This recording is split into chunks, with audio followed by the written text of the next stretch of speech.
Oui, on se met au basket avec LDLC Asvel et Asvel d'une manière générale, garçons et filles, de manière à faire en sorte de créer un groupe progressivement, foot et basket, basket et foot, mais avec l'ambition non seulement de développer des résultats sportifs les plus hauts possibles sur le plan européen, mais aussi de développer une marque à l'international.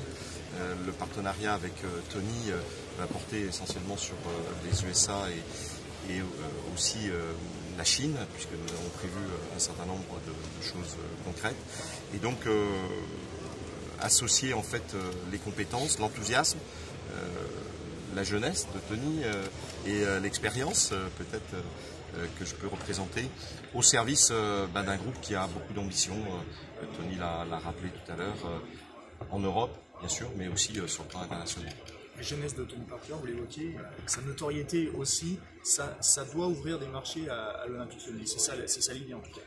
Oui, c'est ça l'idée, mais aussi bon, avec la présence de Nicolas Batum, qui est un expert en matière de basketball, d'avoir autour de notre ambition sportive des gens qui ont réussi dans leur segment de sport, c'est-à-dire le basket, mais aussi dans la vie, parce qu'on a la chance d'avoir des sportifs qui sont des sportifs pleinement épanouis sur le plan entrepreneurial et qui ont une vision qui est une vision non pas uniquement domestique, mais une vision internationale et mondiale.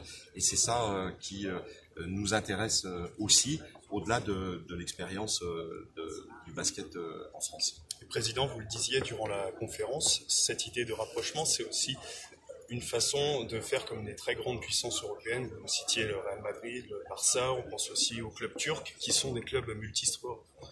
Oui, alors c'est vrai que Barcelone et Madrid nous amènent des images extrêmement ambitieuses et belles. Et on sait aussi que le basket aux États-Unis, avec la NBA qui est surpuissante, qui est même au-dessus de la Champions League de football, donne des exemples et de l'envie. Et aussi en termes de perspective pour nos actionnaires, puisqu'on est un club coté, une visibilité en termes de valorisation. Donc voilà, donc il y a plein d'aspects dans cet accord qui sont des aspects entrepreneuriaux, qui sont des aspects de performance sportive, mais aussi d'image de marque internationale et mondiale, voire d'organisation en termes de valorisation qui sont très importants. Tony Parker est peut-être souvent charmé par votre réussite en tant que manager. Qu'est-ce qui vous séduit, vous, chez Tony Parker? Qu'est-ce qui vous a impressionné depuis qu'il y a eu ce rapprochement entre vous deux? Bon, j'ai fait la comparaison tout à l'heure avec Pelé, que nous rencontrions dimanche dernier à Rio de Janeiro, et son académie. Tony est l'un des plus grands sportifs français et mondiaux sur le plan du basket. Il est avec une compréhension des phénomènes entrepreneuriaux et donc industriels qui est native, je vais dire, et il est resté d'une simplicité, d'une droiture tout à fait incroyable. Donc voilà, donc il a toutes les qualités qui me paraissent essentielles pour trouver un associé, un partenaire.